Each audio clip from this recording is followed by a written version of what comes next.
Welcome to the Instructor podcast lessons, where we take a short audio clip from a previous episode to give you a short lesson. Enjoy. I think that we've got a societal shift here as well, but we need to bear in mind in that we are in general moving towards more of a subscription economy. So this goes across the board. This goes from DVDs. You know, we don't buy VHS tapes, we don't buy DVDs, we don't buy Blu-rays. We just stream on Netflix now. We subscribe. We don't own our music. We don't own.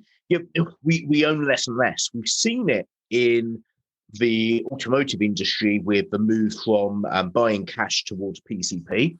I don't know the precise percentage, but I know it's a significant percentage. And when I say significant, over 90% of cars are bought on PCPs now rather than outright cash purchases.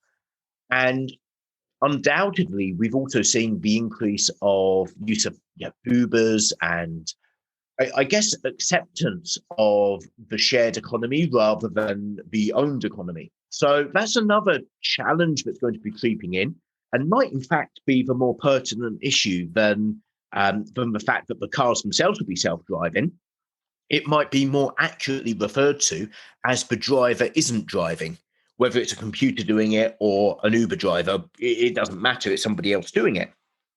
Having said that, I do think that there is a definite trend towards people enjoying driving, savouring the real experience as well. And who knows which direction this is going to go in.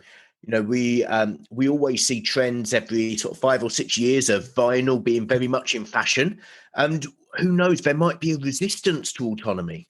There might be a cachet in actually having your car. And I would come to the point of older drivers as well. I think that something I'm definitely seeing more of is that there's an aspiration from youngsters to live in a city that there wasn't before. But then there's also an aspiration after about 5 years of moving away.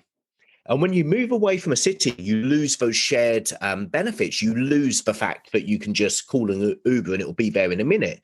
You lose the fact that there's a car club that you can jump into outside, and you have to move into the world of car ownership. So it's an interesting time for the industry because it's moving, and I guess the wider industry just needs to move with it. Yeah, and again, another valid point. I'm a really good case and example there in that I want to move to an electric car, and I will do. And part of that is sort of personal reasons around the environment. Part of it is there's an element of future-proof in there. But I love manual. I love having a gear stick to use. That, to me, that's driving. That's what I enjoy. So I've kind of got a real sort of thing to decide on next 12 months. It's a conflict that so many people have. I know that when I bought my last car, so I bought a car 3 months ago, and it's really strange, by the way, Terry. It's really strange buying a car without seeing it. It was during lockdown, so I wasn't able to open the door, let alone have a look around, let alone do a test drive.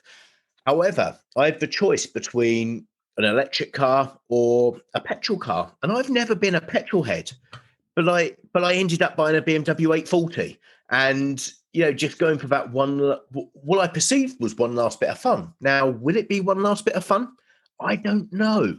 I know that certainly the direction of travel from policy and legislative outlook is that it will all be electric cars. However, we also know that batteries aren't necessarily as sustainable as we would like, and possibly might cause more damage than the depletion of fossil fuels. So will there be a new technology coming out soon as well? It's all a big unknown. But I think it's really important that we also ground ourselves in the reality of where we stand today.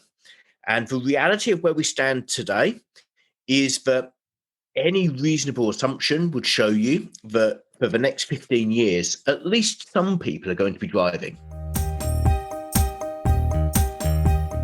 Thanks for listening to this short lesson. For more information, check out www.theinstructorpodcast.com.